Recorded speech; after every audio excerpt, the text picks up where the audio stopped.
Si vous avez toujours voulu savoir ce qu'était le marketing et pourquoi le marketing était souvent un facteur déterminant du succès, alors cette vidéo est exactement ce qu'il vous faut.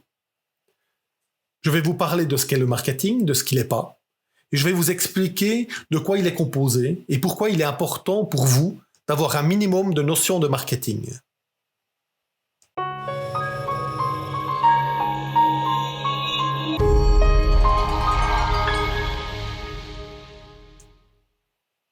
Si vous êtes intéressé par le marketing, si vous avez besoin de techniques de marketing simples et efficaces, si vous avez envie d'augmenter vos ventes, vos leads et votre clientèle, alors cette chaîne YouTube est pour vous.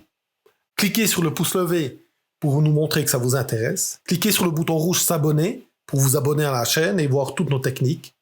Et cliquez sur la cloche pour ne rater aucune future vidéo. Allons-y. Parlons du marketing car j'adore ça. En fait, ça fait longtemps que je suis tombé amoureux du marketing. Je suis tombé amoureux du marketing quand j'ai commencé à observer l'humain, quand j'ai voulu comprendre pourquoi il se comportait d'une certaine manière, pourquoi il réagissait parfois bizarrement, pourquoi il faisait les choix qu'il faisait, et pourquoi il achetait certaines choses et pas d'autres, pourtant qui me semblent être un bien meilleur choix. Je suis tombé amoureux du marketing quand j'ai commencé à chercher à comprendre comment je pouvais influencer les décisions et le comportement des gens qui m'entouraient.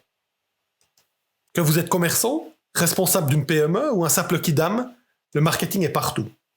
Quand vous essayez d'influencer vos amis pour aller manger dans un certain resto, quand vous expliquez à votre épouse que cette voiture sportive rouge est la voiture idéale pour votre famille, quand vous expliquez à votre époux qu'il serait bien mieux dans son bureau pour travailler et de vous laisser le salon, quand vous expliquez à votre partenaire que les vacances à la montagne sont un bien meilleur choix, quand vous mettez en place une stratégie de fidélisation pour vos clients, ou quand vous appliquez les techniques de vente que vous venez d'apprendre. Tout ça, c'est du marketing. Comprendre le marketing, c'est important parce qu'on est tous la cible du marketing. Partout, on essaye d'attirer votre attention pour vous influencer. Partout, on essaye de nous pousser à consommer des produits ou des services. Le marketing nous influence partout, que ce soit quand on achète des petites choses, comme un shampoing ou une bière, ou des choses plus importantes comme une voiture ou une maison. Tout ça a besoin et applique du marketing. Quand j'ai commencé à m'intéresser au marketing, j'avais une notion qui était très limitée du sujet. À ce moment-là, pour moi, le marketing, c'était simplement faire de la publicité. En fait, le marketing n'est pas faire de la publicité. Par contre, faire de la publicité, c'est du marketing. Je m'explique. Le marketing est toute une fonction dans une entreprise.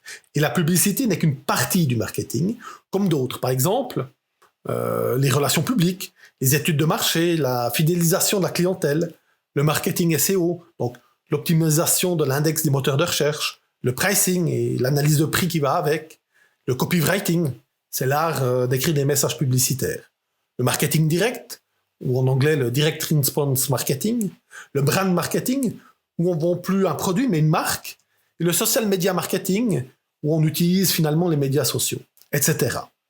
On le voit bien, hein, la publicité est qu'une partie du marketing, et que le marketing est bien plus que de faire de la pub. Évidemment, quand on voit tout ça, ça fait un peu peur et on ne sait pas très bien où commencer. Hein. Ce que je recommande toujours pour les PME et surtout pour les petits commerces, c'est de commencer par les quick wins. C'est les techniques de vente, surtout pour les petits commerces, car avec un petit peu d'effort, ça permet de rapidement d'augmenter le chiffre d'affaires et les ventes. Et la fidélisation des clients, car ça permet de survivre pendant des périodes de crise, comme par exemple maintenant le Covid. D'ailleurs, avec la fidélisation des clients vient souvent la récolte des contacts des clients. Et ça, c'est hyper important pour les petits commerces. C'est ce qui va leur permettre de communiquer sur leurs clients existants et c'est ce qui manque souvent. Pour les PME ou les commerces en ligne, c'est un peu plus facile, car rien que par leur méthode de paiement, ils ont souvent déjà le contact de leurs clients. Les PME font des factures, et les commerces en ligne, ils saisissent les données des clients pour leur envoyer des emails ou disons le suivi de ce qu'ils ont acheté par email. Donc ils ont toutes ces informations. Si ces sujets vous intéressent, nous avons actuellement une formation en ligne sur les techniques de vente. Je vous mettrai le lien dans la description, avec un code de remise. Vous allez voir, c'est très intéressant et très abordable. Et avec mes collègues, on est en train de préparer une formation pour la fidélisation. On pense qu'elle sera prête début ou milieu mars. Abonnez-vous à la chaîne, comme ça vous serez informé sitôt qu'elle est disponible. Bon, revenons au marketing. Vous avez compris que le marketing est composé de plein d'activités, de sujets différents. Mais quelle est la nature profonde du marketing en fait? Partout, on nous dira que le marketing, c'est l'étude des 4 P. Produit, prix, place, promotion. Le produit, c'est-à-dire les détails du produit. Le prix, c'est évidemment le prix du produit, mais surtout l'étude pour arriver au bon prix. La place, qui nous vient de l'anglais place, c'est le lieu ou les canaux de vente. Et la promotion, c'est le côté fun. C'est comment vendre plus, comment promouvoir notre produit auprès de notre public cible. Tout ça, c'est très juste, mais c'est très théorique et pas très terre-à-terre. Hein. Cette notion va très bien dans une école de commerce ou dans un cours marketing théorique. Mais pour nous, ça ne change pas vraiment le prix du beurre. Personnellement, je préfère une définition un petit peu plus pragmatique, un petit peu plus posée. Pour moi, le marketing, c'est communiquer de la valeur au client. Je répète, communiquer de la valeur au client. C'est expliquer au client pourquoi ça devrait l'intéresser, quel désir ça va lui combler et quel problème ça va lui résoudre. Pour moi, le marketing, c'est amener des solutions au client.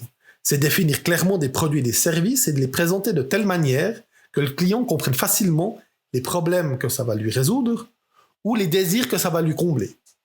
Donc, la valeur de ces produits ou de ces services pour lui, pour le client, ce que ça va lui amener, quels sont les problèmes que ça va lui résoudre. En gros, le marketing, c'est comprendre ce qui a de la valeur pour les clients. C'est de leur amener ce qui va leur permettre de se sentir bien. Pour ceux qui sont dans les affaires ou le commerce depuis un moment, le savent très bien. C'est pas le meilleur produit ou le meilleur service qui se vend le mieux. C'est rarement le cas d'ailleurs. C'est le produit ou le service avec le meilleur marketing. Pourquoi? Car un bon marketing, c'est avant tout comprendre ses clients, comprendre leurs besoins, leurs envies et leurs problèmes. Ce qui va nous permettre de leur amener de la valeur. Oui, amener de la valeur. On en parle très rarement dans le marketing. Mais amener de la valeur est quelque chose de très puissant. C'est simplement donner avant de recevoir. Amener de la valeur au client peut se faire de plein de manières différentes. Vous pouvez écrire des articles blog qui amènent des solutions, créer des vidéos sur des sujets en particulier, créer des petites formations pratiques, ou créer une pub qui fait simplement rire et qui fera passer une bonne journée à celui qui l'a vu. Au final, c'est partager une partie de votre expertise. N'oubliez pas, vous êtes un expert dans votre domaine. Et partager une partie de cette expertise amène de la valeur. Et tout ça avant qu'il y ait un échange d'argent. Ceci créera une relation avec votre client et c'est quelque chose de très important. Pourquoi ça? Eh bien, il faut comprendre que l'acte d'achat n'est pas un acte rationnel, contrairement à ce que tout le monde pense. L'acte d'achat est avant tout un acte émotionnel. La rationalisation vient uniquement après, une fois que la décision d'achat a déjà été prise. Faut pas oublier, l'humain c'est un être émotionnel, et ça depuis la nuit des temps. Et c'est pourquoi on se comporte souvent de manière irrationnelle. Au fait, c'est dans notre nature. D'ailleurs, si notre comportement d'achat était purement rationnel, donc basé sur des faits, des spécifications, toute l'industrie du luxe n'existerait pas. Il n'y a pas grand-chose de moins rationnel que les produits de luxe. Après, comme pour les chasseurs, il y a le bon marketing, il y a le mauvais marketing. Le mauvais marketing, c'est le marketing qui pue. C'est celui qui est désagréable, c'est celui qu'on voit arriver mais à 10 km par ton de brouillard derrière un mur.